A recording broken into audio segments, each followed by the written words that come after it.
My own sister texted me, "Don't bother showing up to the wedding. It's not your day." No call, no tears, just a cold line on a glowing screen. So I laughed, shut the door on her perfect day, and booked myself a flight to Maui. 1 week later, while I was sipping coffee at the airport, her wedding collapsed. My phone buzzed nonstop, 110 missed calls. And trust me, that was only the beginning. Before I dive into the story, hit like and drop a comment telling me where you're listening from. Let me know if you've ever been in this kind of situation. Your advice reminds me I'm not alone. I grew up in a house where appearances mattered more than love. To neighbors, we looked picture perfect. Freshly mowed lawn, matching Christmas sweaters, smiles plastered on every family photo. But inside, everything revolved around Brooke, my older sister, the golden child. She was the pretty one, the loud one, the center of every conversation. I was the quiet shadow, the one who cleaned up messes no one else wanted to deal with. Even as kids, the roles were clear. Brooke got the spotlight. I got the chores. She'd throw parties in high school, and I'd be the one scrubbing red Solo cup stains out of the carpet the next morning. Our parents brushed it off as normal sibling dynamics. But I learned early that my value in this family came from how much I could fix, not from who I was. So when Brooke got engaged to Ethan, no one was surprised when I jumped in to help. Planning weddings wasn't just something I did on the side. It was my career. I'd built my own event company, Sterling Functions, Inc., from scratch, pouring everything into creating magical nights for strangers who actually appreciated my work. For my sister, I offered it all for free. Hours of calls, late-night spreadsheets, vendor negotiations that could make anyone's head spin. I told myself it was love, that this time maybe she'd see me differently, that my parents might finally look at me with the same pride they reserved for her. I wanted to believe my effort could buy me a seat at the table, not just as the planner, but as a sister. Looking back now, it's almost laughable because the truth was already there, hidden in the way my mother said, "Don't make things harder for Brooke, it's her day," or the way my father changed the subject whenever I mentioned my business. They didn't see me as a professional or even as a daughter with limits. They saw me as convenient labor. And as the wedding drew closer, I felt the weight of that truth pressing down. Every flower arrangement, every call sheet, every carefully drafted timeline. I poured myself into it, hoping it would be enough. But deep down there was a voice whispering what I didn't want to hear. No matter what I gave, it would never be enough for them. The first crack showed up in the smallest way. My phone buzzed late one night. I expected another question about centerpieces or the cake flavors she couldn't decide on. Instead, it was just a casual line. "By the way, can you cover the florist's final invoice? Your deposit didn't cover it all." No, please. No, thank you. Just an assumption that I'd handle it because that's what I always did. I stared at the message, the words burning into me. My chest felt tight, but I typed back, "I already put down the deposit. That was my gift. I can't cover more." Her reply came fast. "Don't make this a big deal. It's just money." Just money. Easy for her to say when it wasn't hers. A few days later, I tried to talk to my mother, hoping for some support. I sat at the kitchen table, the smell of her coffee drifting between us, and asked, "Did you know she wants me to pay more?" She sighed the way she always did when I brought up anything uncomfortable. "Honey, you know Brooke's under a lot of stress. Don't add to it. If you can help, you should." There it was again, the command to stay quiet, to carry the weight so Brooke could shine. But the real turning point came when my father called. His voice was warm at first, cheerful even. "So, sweetheart, we're all pitching in for Brooke and Ethan's wedding gift, a down payment on their first house. Your share will be $2,000. You can just transfer it to me." I gripped the phone so hard my hand hurt. "Dad," I said slowly, "I'm not even invited to the wedding anymore." There was a long pause before his tone hardened. "This isn't about the wedding, Linda. This is about family. Don't punish your sister over one little seating issue." One little seating issue. My exclusion, my work, my money dismissed in a single phrase. After that, the humiliation became public. One night before bed, I scrolled through Instagram and froze. My cousin had posted pictures from the bridal shower. It was held at the same garden cafe I'd scouted months before. There were the bridesmaids in matching dresses I helped choose. Clinking champagne glasses, smiles wide, Brooke glowing at the center. The caption read, "The team celebrating the bride-to-be." I wasn't part of the picture. I wasn't part of the team. I closed the app, my throat dry, my hands shaking. For the first time, it wasn't just sadness. It was something colder, sharper. Anger that hummed like electricity under my skin. 10 days before the wedding, my phone rang again. Brooke's voice exploded the second I picked up. "The band just canceled. Their singer got sick. You have to fix this, Linda. The wedding is in 10 days. Do something." Her demand was so casual, as if I still worked for her, as if she hadn't erased me from her big day. I took a slow breath, steadying myself. "I'm not your planner anymore, Brooke." There was silence, then a screech. "Are you kidding me? After everything I've done for you, you're really going to be this petty?" But I didn't argue. I just hung up. The click echoed through the room. For the first time, I hadn't folded. And in that silence, I realized something vital. This wasn't just about a wedding anymore. This was about my worth, about whether I would keep letting them use me until there was nothing left. That night, lying in bed, I made a decision. They thought I was powerless, just the quiet fixer in the background. But they had no idea how much power I actually held. The next several days passed quickly, marked by a strange combination of intense, silent anger and sharp focus. For years, I had quietly fixed everything, never challenging a single request. That final call with Brooke, along with my parents' expectations for me to fund a party I was banned from, finally broke my patience. I realized this situation was deeper than just a wedding mishap. It concerned my self-worth, and whether I would let them continue draining me until I had nothing left. I spread out all the documentation on my kitchen table, the organized piles of receipts, invoices, and signed contracts from the past 6 months. Every single document had been signed using my company name, Sterling Functions, Inc. The agreement with the venue, the caterer, the florist, and the rental companies. I had signed these documents automatically, always keeping my personal finances separate from my professional ones. Now, as I scanned the fine print, one key provision immediately caught my attention. The contract stated clearly that all final payments were required precisely 1 week before the scheduled date. If those funds were missing, the agreements would be instantly invalidated. Essentially, the whole event wasn't really Brooke's property. I legally controlled every aspect of it. I still required absolute certainty. I contacted Chloe, my friend who also happened to be my attorney, the person who had written these legal documents for me years earlier when I was starting out. We chose a quiet downtown cafe for our meeting, a spot smelling strongly of coffee and spice. The sound of customers talking softly and cups clinking filled the background.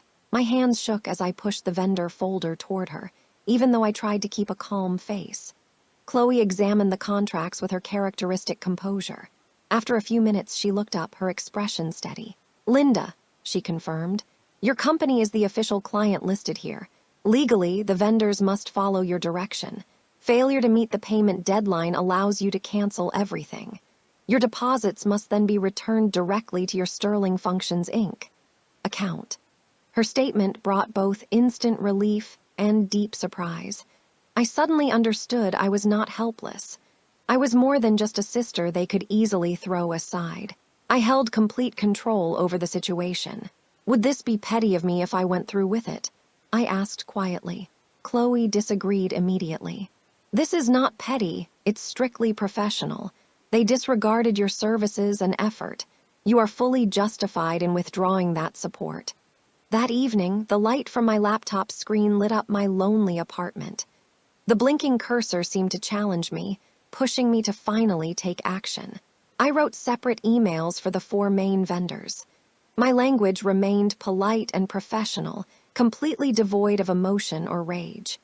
I am writing as the listed client for the August 30th event. This email serves as immediate notification that I will not be submitting the remaining balance required by our agreement. Please process the cancellation at once. Refund the initial deposit payment to the Sterling Functions, Inc. account currently in your system. I reviewed each message repeatedly, my heart racing fast. This action felt different from mere angry vengeance. It was the sharp, clean decision of a person finally asserting her control. I set the emails to be sent precisely at 9 a.m. the following day, which marked the 7-day cutoff point before the ceremony. After closing my laptop, an unexpected calmness washed over me. Outside, I could see the city lights and hear the faint sound of traffic noise. But for the first time, I didn't feel obligated to deal with any of that external disorder. The following morning, I woke up to the routine sound of my phone alarm. I went to the window, made my coffee, and simply waited. At exactly 9 a.m., the scheduled emails were released. There was no drama, no big explosion, just professional digital messages sent across the internet.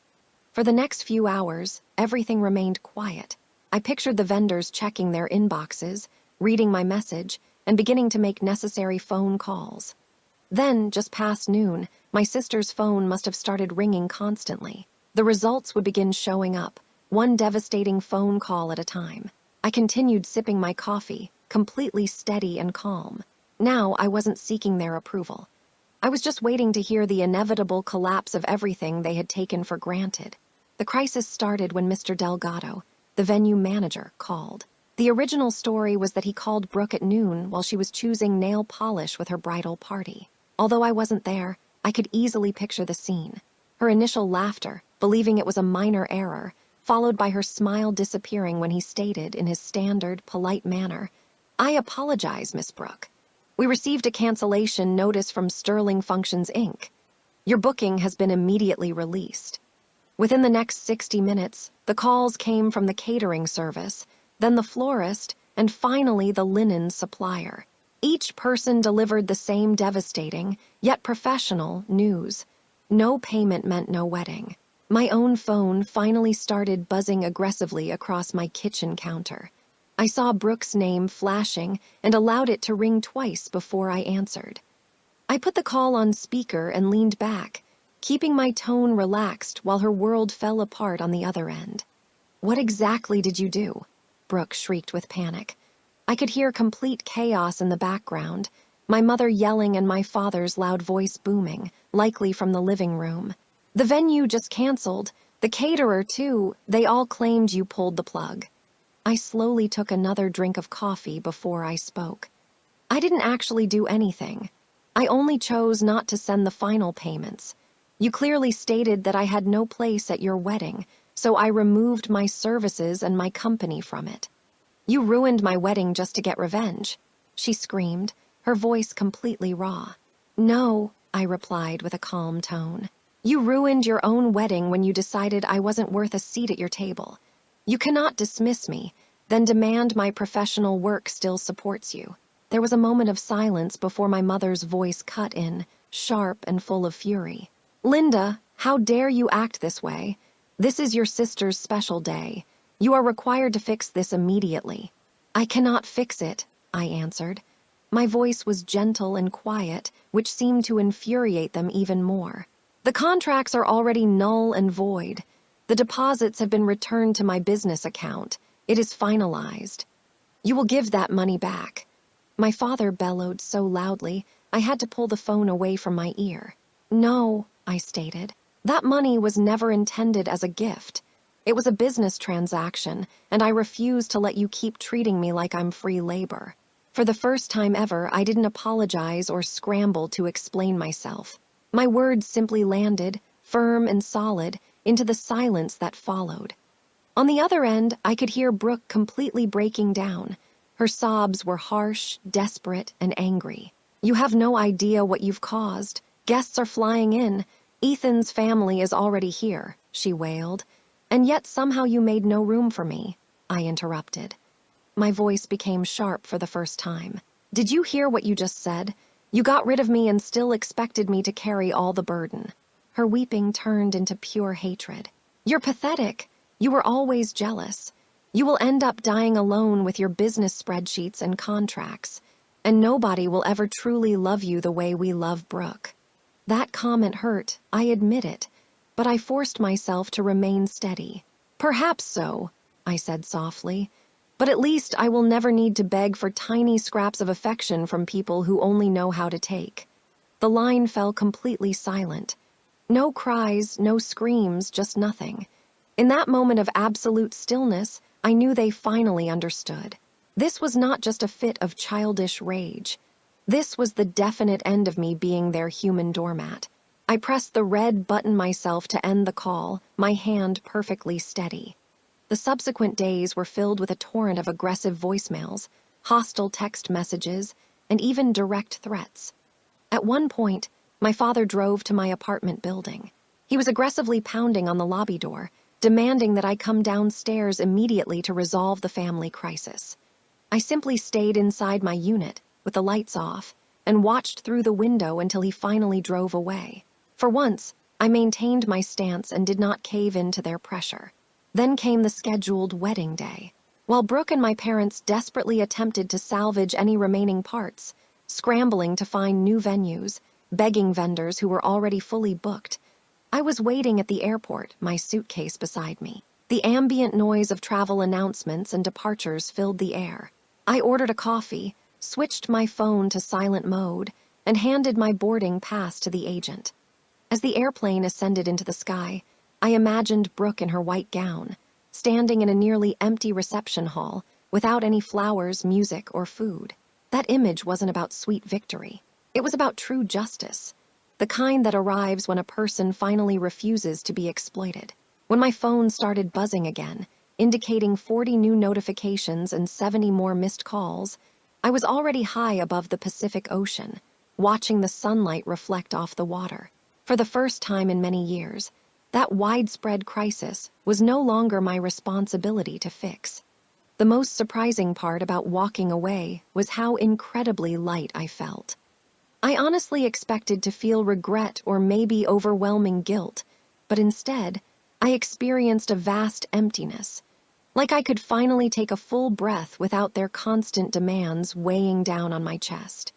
News of the disaster slowly reached me through outside channels. A cousin messaged me, stunned. Brooke's wedding had been reduced to an absolute mess in a messy backyard, complete with cheap plastic tablecloths bought from a big box store and pizza deliveries, replacing the planned plated dinner. Most of the attendees left very early. Photos were noticeably absent from social media, save for one blurry image where Brooke looked deeply furious rather than happy. My parents made one final attempt to manipulate me back. A lengthy email arrived, heavily loaded with guilt trips. "Family must stay loyal. You brought shame upon us, and you destroyed Brooke's big moment." I read the entire message one time, then deleted it immediately. I felt no need to compose a reply. Meanwhile, the refunded deposit money rested securely in my company's account. This was concrete proof that my hard work had not been wasted. It had simply been recovered. I reinvested that capital back into Sterling Functions, Inc. I acquired new clients, people who sincerely respected me, thanked me for my efforts, and paid me promptly without argument. The best outcome, however, wasn't about the business. It was finding my own peace. I walked along the shore in Maui at dawn. The sand felt cool under my feet, and the ocean stretched out endlessly and calm. For the first time in years, my life wasn't structured around meeting someone else's demands. I was simply enjoying my life. I recalled my grandmother, the only relative who truly saw me. She frequently advised me, "Your true value is not determined by what you give away. It is measured by what you choose to keep." Standing there with the waves lapping at my feet, I finally grasped her meaning. They had lost me completely, and I had gained everything. Family members can inflict wounds deeper than any stranger. They know exactly where to strike for maximum damage. For years, I allowed those emotional injuries to bleed while I pretended that everything was fine. However, sometimes the most courageous decision is not cleaning up a mess. It is choosing to walk away from it entirely. I did not actually destroy my sister's wedding. I just ceased supporting it. In that moment, I realized the one thing I should have always known. My value was never defined by their approval. It was always mine to decide. If you have ever stood up to family members who attempted to erase you, or if you had to protect your own peace at the expense of belonging, remember this. You are absolutely not alone. Share your personal story below. I will be sure to read them. And please subscribe because the upcoming story might remind you of your own inherent strength.